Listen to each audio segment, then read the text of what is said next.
আমাদের আজকের আলোচনার বিষয় হচ্ছে ফাইব্রোমায়ালজিয়া। তো ফাইব্রোমায়ালজিয়া আসলে লক্ষণটা কি? ফাইব্রোমায়ালজিয়ার লক্ষণ হচ্ছে সারা শরীরে সব জায়গায় মোটামুটি ব্যথা অনুভূত হওয়া। তার মধ্যে বেশি হচ্ছে জয়েন্টগুলো আছে, সেই জয়েন্টগুলোতে ব্যথা বেশি হওয়া। এটা অনেক সময় কারণ বুঝতে পারে না, যার হয় সে মোটামুটি কারণ খুঁজে পায় না আপাত দৃষ্টিতে।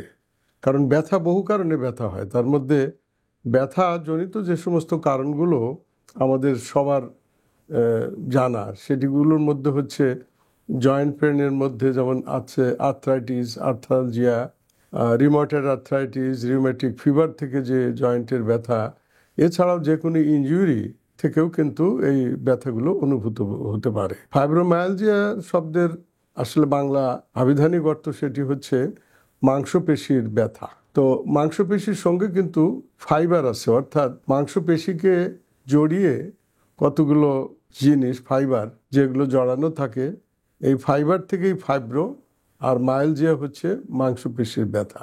এই ব্যথাগুলো কিন্তু প্রথম দিকে যেহেতু এর একজাক্টলি কোনো বিশেষ জায়গাতে ব্যথা হয় না, যেমন বড় বড় যে ব্যথাগুলো গাউট কিংবা আমরা যেটাকে বলি আর্থালজিয়া কিংবা অন্য কোনো যে সমস্ত জয়েন্ট পেন, সেগুলো কিন্তু স্পেসিফিক কতগুলো জয়েন্টে হয়।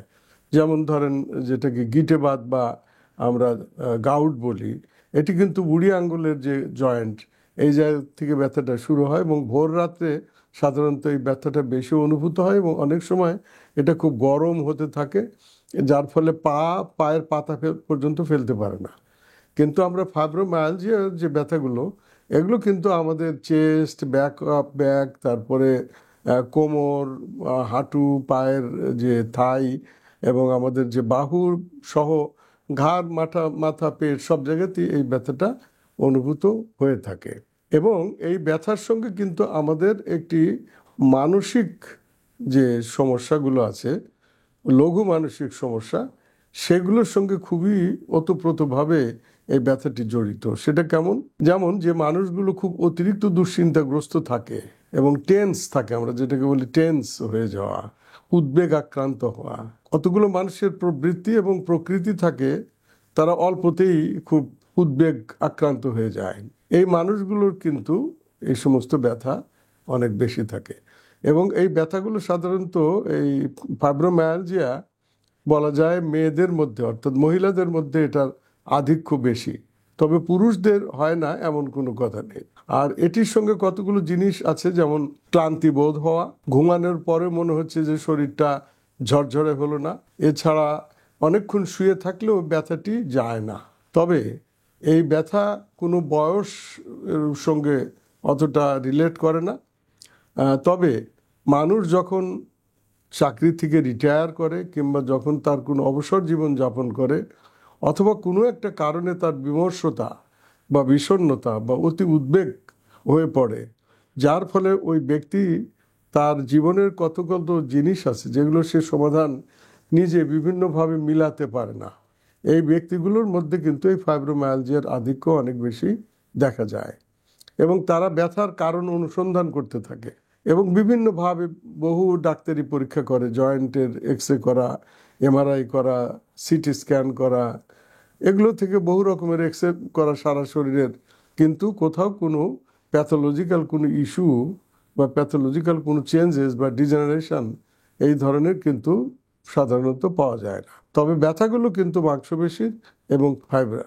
আমরা যখন খুঁজতে খুঁজতে আর কোনো জয়েন্টের ডাক্তার কিংবা রিউমেটিক যে বা জয়েন্ট পেইন নিয়ে যারা যে সমস্ত চিকিৎসকরা কাজ করেন, রিউমেটোলজিস্ট, অর্থোপেডিশিয়ান এবং আরও এই সমস্ত বিভিন্ন রকমের ব্যথার যারা চিকিৎসা করেন, যারা আকুপাংচার করেন কিংবা অল্টারনেটিভ মেডিসিন নিয়ে যারা ডিল করেন, আয়ুর্বেদিক চিকিৎসা করেন, হোমিওপ্যাথি চিকিৎসা করেন, ফিজিওথেরাপি করেন, আমরা সবার কাছেই দেখা যায় যে এই রুগীরা অনেক ঘোরাফেরা করে, কিন্তু তারপরেও তার কোনো নিরাময়ের কোনো কিছুই পাওয়া যায় না এবং এটি একটি ক্রনিক কন্ডিশন। ক্রনিক কন্ডিশন বলতে যেটা দীর্ঘসূত্রী একটি ব্যথার অবস্থা, যার ফলে এই মানুষটি কিন্তু অনেক দিন ধরে ভোগে এবং এর কোনো রেডিমেড সলিউশন নেই যে আমি কোনো ব্যথার ওষুধ দিয়ে এর উপকার পাবো কিংবা কোনো আমরা যে ফিজিওথেরাপি বা অকুপেশন থেরাপি,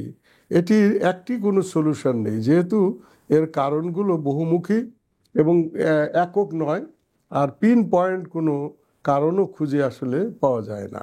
তবে মনে করা হয় যে মানুষের যে ব্যক্তিত্ব বা ব্যক্তিত্বের যে ধরন, তার মধ্যে যারা উদ্বেগ আক্রান্ত থাকে, অর্থাৎ যে সমস্ত ব্যক্তিত্বের মধ্যে অতি সহজেই উদ্বেগ উদ্বেগ আক্রান্ত হওয়ার সম্ভাবনা থাকে, তাদের মধ্যে এই রোগটি বেশি হয়। এছাড়া যে সমস্ত মানুষ অবসর জীবন যাপন করছেন, রিটায়ারমেন্টে গেছেন, অথবা যে কোনো অন্য কোনো কারণের জন্য বেকারত্ব জীবনের মধ্যে পতিত হয়েছেন, এই সমস্ত মানুষদের মধ্যে কিন্তু এই ফাইব্রোমায়ালজিয়ার কন্ডিশনটা আমরা খুব বেশিভাবে লক্ষ্য করে থাকি। এবং এর সঙ্গে ঘুমের একটি সুন্দর সম্পর্ক আছে। এই সমস্ত মানুষেরা কখনোই ঘুমে তৃপ্ত হন না, এবং ঘুমানোর পরেও তার যে শরীর ঝরঝরা হয়নি, যেটা আমরা আগেই বলেছি, তো এই কন্ডিশনগুলো কিন্তু প্রায়ই দেখা যায়। ফাইব্রোমায়ালজিয়ার কোনো একটি চিকিৎসা, যেমন শুধু ওষুধ অথবা কোনো একটি ফিজিওথেরাপি কিংবা অকুপেশন থেরাপি, একটি কোনো সলিউশন দিয়ে আমরা তাকে পরিপূর্ণভাবে সুস্থতা এনে দিতে পারবো না। তার মধ্যে প্রথম আমাদেরকে যেটা করতে হবে, তার জীবন আচরণ পরিবর্তন করতে হবে। আমরা যেটাকে বলি লাইফস্টাইল চেঞ্জেস। সেটি কেমন? যে তার খাওয়া দাওয়া থেকে শুরু করে তার দৈনন্দিন ব্যায়াম এবং ঘুম থেকে ওঠা এবং এক্সারসাইজ করা, হাঁটা, খাবার দাবার অল্প খাওয়া। অল্প খাওয়া মানে এই নয় যে উনি উপাদানগুলোকে বাদ দিয়ে দিলেন। Carbohydrate, protein, fat, vitamin, minerals, এগুলো উনি সঠিকভাবেই খাবেন, কিন্তু তার ওজন যেন না বাড়ে, তার জন্য নিয়মিতভাবে তার এক্সারসাইজ এবং যে সমস্ত ব্যায়ামগুলো করলে মানুষের শরীরে রক্ত চলাচল সঠিকভাবে প্রবাহিত হয়। আর যেটি করতে হবে সেটি হচ্ছে যাকে খুশি থাকতে হবে। আর এই খুশি মানুষ বিভিন্নভাবে থাকতে পারে।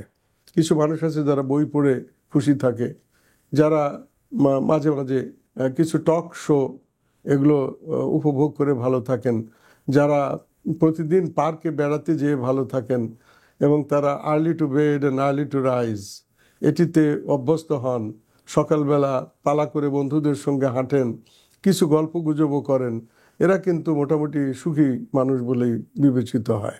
যে এই যে জীবন আচরণ পরিবর্তন, তার মধ্যে ভেজিটেবলস, মিনারেলস, অর্থাৎ চর্বি জাতীয় খাবার কম খাওয়া, রেড মিটকে অ্যাভয়েড করা, কতগুলো খাবার আছে যেগুলোতে সাধারণত আগে বহুদিন থেকে প্রচলিত খনার বচনের মতো আছে, যে সমস্ত খাবারগুলো খেলে মেদ বৃদ্ধি হয়, ওজন বাড়ে এবং মাংসপেশির ব্যথা হয়।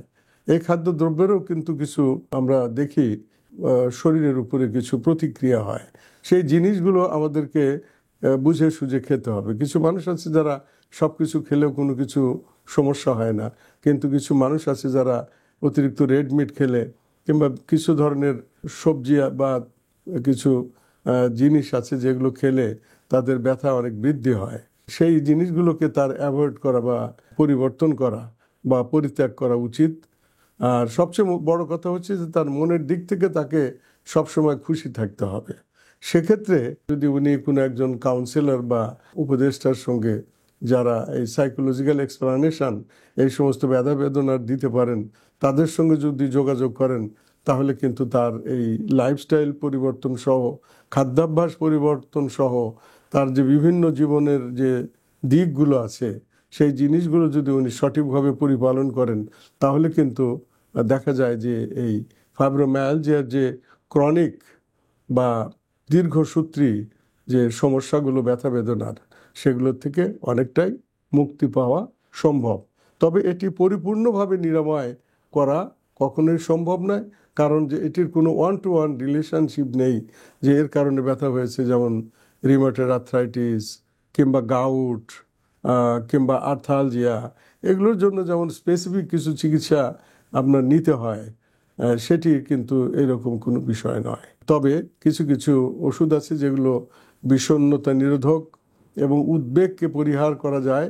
সেই জাতীয় জিনিসগুলোকে যদি আমরা নিয়মিতভাবে পালন করি, তাহলে কিন্তু এই ফাইব্রোমায়ালজিয়ার দীর্ঘসূত্রী যে অতিরিক্ত ব্যথা, তার কারণে যে অশান্তি, এবং এটা একটা ভিশিয়াস সার্কেলের মতো।